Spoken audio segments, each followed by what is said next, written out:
Hey everybody, welcome to Pop Culture Philosophers. I'm Rockin Robbie Billups, and it's time for the weekly pop culture wrap-up.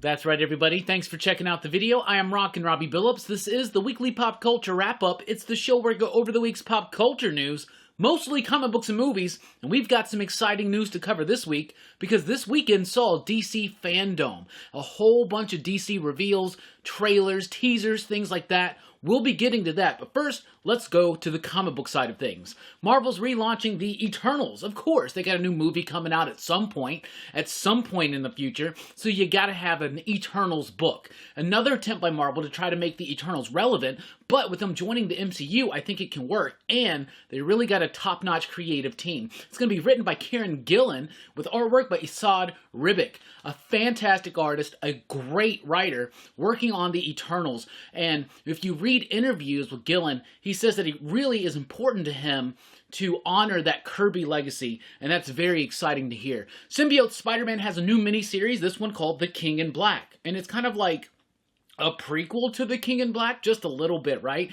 It's set back in the days of Symbiote Spider-Man when Peter Parker had the symbiote costume, and it's going to detail one of Null's earlier attempts to use manipulation to break out of his symbiote prison, right? So it's kind of neat. It's kind of like a little prequel. It comes out in November, just like the Eternals does, and that, of course, is a month before the actual King in Black series by Donny Cates and Ryan Stegman launches, but that seems pretty cool. Overall, I haven't really been liking Symbiote Spider-Man, but this one is more intriguing to me, and I actually thought the Symbiote Spider-Man one-shot they did for Absolute Carnage was cool, so you know, you never know. A U.S. Agent series, that's right, U.S. Agent's going to be in Falcon and Winter Soldier in that Disney Plus TV series, so let's give him a miniseries. Why do we care? Because it's written by Christopher Priest.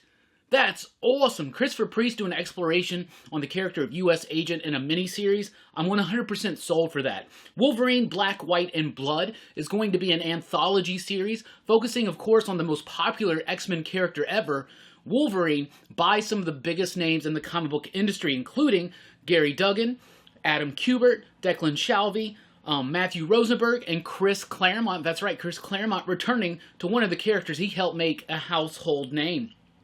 Over at DC, they announced that Milestone will be returning in February 2021. That's right, Milestone has been rumored, and we've pretty much known that this day was coming. Now we got the official confirmation from Jim Lee and others. There's going to be a Static Shock ongoing series. They're also working on a Static Shock movie. The series, we don't have any creators attached to it yet, but there will be a Static Shock graphic novel written by Reginald Hudlin with artwork by Kyle Baker. Sounds really cool. Also, Hudlin will be teaming up with Dennis Cowan for Icon and Rocket. So we got some Milestone stuff coming. So Milestone fans, rejoice. It's here. From Boom Studios, we have a new book called Origins. It's written by Clay Chapman and with artwork by Jacob Rebelka. Jacob Rebelka was the artist on Judas, which was a Boom series a few years ago that was written by Jeff Loveness, and the artwork was so haunting and so perfect for that book. So I'm very excited about this one. It's about in the future, AI completely wipes out humanity, and now a certain android reawakens one of the humans, in fact the human who was responsible for creating the AI that eventually destroyed humanity, and now he and the android have to work together to stop the AI. I don't know. It sounds pretty neat, and it's from Boom, so that you know that this is something to be paying attention to. They get that first look Netflix deal, so every potential Boom book has the ability to blow up into something even bigger. Also from Boom in November, we have the two Mighty Morphin and Power Rangers books being launched. That's right, Mighty Morphin and Power Rangers, both written by Ryan Parrott, introducing a brand new Green Ranger. Could it be Draken? Could it be somebody else? Who is the new Green Ranger? I don't know. This is something we're going to be finding out. Mighty Morphin will, of course, follow the original Mighty Morphin Power Rangers from Season 2 onward, and the Power Rangers book is going to be focused on the Omega Rangers. From Vault in November, we have Dark Interlude. We've already talked about this. It's the sequel to Fearscape, but it's got an official release date in November. And a new book from the Nightfall line, I Walk with Monsters. This debuts in November from Vault. It's written by Paul Cornell with artwork by Sally Cantiriano. And the basic premise of this is there's this woman, and she used to know this like monster, and the monster like took her brother away from her or something like that. Now she has a different monster, somebody named David, and he can turn into a monster, and they're on the hunt, and they you know, they're kind of like vigilantes on the hunt. And then what happens when they come across this original OG monster who took away her brother, kidnapped her, stole him, something like that. I don't know. But it's from Vault, it's Nightfall, so we definitely got to be on the lookout for that. A new one from Scott Snyder and Tim Daniel, Nocturne. Tony Daniel, my bad, not Tim Daniel. Nocturnal is a new one coming from Image Comics right now. They have a special edition of the first issue available early on Kickstarter, but it is going to be released officially, distributed widely into comic shops through Image Comics later on in the year. The basic premise of this one is that something has happened and now the Earth is in a perpetual state of night. The sunshine never gets seen, and it's about people that start becoming evolved and changed because of this. David Pepose has a new one on Kickstarter right now called the OZ.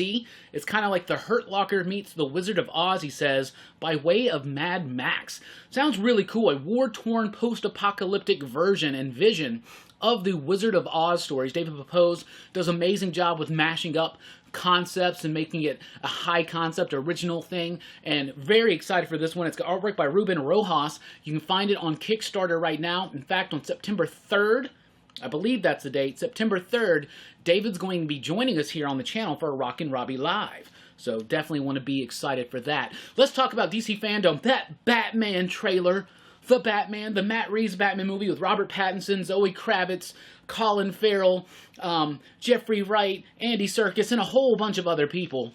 They just dropped that teaser trailer. It blew me away. Oh my god, I've watched it like 6 times already, and as soon as I'm done recording this video, I'm probably going to watch it 6 more times. The music, that slow, somber, melancholy version of that Nirvana song, holy freaking cow, it was a Nirvana song, right? Anyway, the music, the imagery, Batman is brutal as hell. He beats the hell out of that guy. I thought we've seen some brutal Batman before on screen. Holy cow, this one blew me away. Looks like it's going to be a darker take, more nuanced take on the Riddler. I'm really liking what I'm seeing so far. That trailer blew me away. We'll be talking about that more tonight on Rockin Robbie Live. They also had the Snyder Cut of Justice League trailer, and, you know, that got me very excited. I love the way Darkseid looks. I'm very freaking excited for this movie. I feel like we're finally going to get the Justice League movie, and we can just kind of forget that that other thing never happened. And I am super pumped. Snyder did confirm that it's going to be a 4-hour presentation, broken up into 4 one-hour episodes. It debuts, of course, next May on HBO Max, and their subscriptions are going to go through the roof. Wonder Woman 84 revealed their trailer. It was pretty decent. It was cool. All the Wonder Woman stuff, kind of like what we saw in the original teaser, but we've seen Cheetah in her cheetah form. And it looks great. She's full-on mutated cheetah, running around fighting Wonder Woman. Looks really cool. Max Lord's in the movie, so I'm kind of pumped for that. Seems like a little bit of a different interpretation of him, but I don't care. Looks great, and I'm excited for it. We have the Suicide Squad first look. How freaking exciting was that? They revealed all the cast, all the characters they're playing. Idris Elba's actually playing Bloodsport, which, me being a John Byrne Superman fan, that's kind of exciting. Margot Robbie back as Harley Quinn, but look at her costume. The Harley Quinn costume looks amazing, and I think this is the best iteration of her look on screen yet. King Shark looks adorable, and all the other ones, oh my goodness, are you kidding me? You know, you got Ratcatcher 2 that's kind of tied into the original comic books. You've got Polka Dot Man, who I think is going to be a bigger role in this movie than most people realize. You got John Cena as Peacemaker. Holy cow, it looks amazing. Just look it up online. We'll be talking more about this stuff on the live stream tonight. They did talking about the Flash movie. They have confirmed Michael Keaton will be reprising the role of Batman, and so will Ben Affleck. They also have alluded to the idea that this will be Ben Affleck's final performance as Batman, tying everything together. They are basically going ahead with the idea of doing a multiverse cinematically and kind of wrapping up things in a few years with what's going on, and then maybe branching out from the Matt Reeves Batman movie. Who knows? But The Flash is definitely going to be based in Flashpoint. He's going to have 2 Batmans in there for sure, Keaton and Affleck. And it looks like Affleck's Batman's going to be designing him a new suit. You saw some artistic concept art right there, and that seems pretty neat. And you also, on one of those images, he's there with Michael Keaton's Batman, and that's kind of freaking exciting. The Black Adam stuff, right? So we didn't get any like live action trailers or anything like that, but you do get this teaser where they're showing a lot of the concept art of The Rock as the character Black Adam and basically giving you the idea of what the story's going to be and what the scope of it's going to be, and it looks amazing, looks cool. I've been kind of against the idea of a Black Adam movie. I was like, let's just put him in the next Shazam movie, but this looks pretty cool, and it's also guaranteed to lead the way to the Justice Society of America. Confirmed, Cyclone, Hawkman, Dr. Fate, and Atom Smasher. It looks cool. I'm excited, and if The Rock's excited and I'm excited, I think most of us are going to be excited. Speaking of Shazam, they didn't really reveal too much about Shazam Part 2, but they did reveal the title, Shazam, Fury of the Gods, so that's interesting to note. And getting buried by all of this stuff is the idea that Sony's doing a possible Spider-Woman movie directed by Olivia Wilde. But really, who cares about that? DC Fandome ruled the weekend. What an exceptional thing to do. Obviously, with the COVID-19 shutdowns and restrictions, cons are not happening. So instead of doing San Diego Comic-Con, most people did it virtually and all that kind of stuff. But the way that DC kind of packaged this all up to make it a day-long event, I was hooked to the computer screen pretty much most of the day, getting excited, and to cap it all off with that Batman trailer, holy freaking cow, I loved it. What did you think? Let us know in the comments down below. That's what we got for you this week. But we got a lot more coming up tonight on Rockin Robbie Live, 7 p.m. U.S. Central Time. Join us for a special Teen Dog Shades night, but we will also be covering a lot of this stuff about DC Fandome, the new books, the new movies, even talking about some of the video games, y'all. I'm not a big video game guy if it's made post-2000, but that Suicide Squad video game looks pretty freaking dope, so I'm excited to talk about all this and more and get deeper into other things tonight on Rockin Robbie Live, a Teen Dog Shades night at 7 p.m. U.S. Central Time. Thank you so much for checking out the video. Please do like, share, subscribe, click the notification bell so you don't miss a single video, and join us over at popculturephilosophers.com for blogs, podcasts, and a whole lot more. I've been Rockin Robbie Billups. Thanks for rocking with us. Keep on living.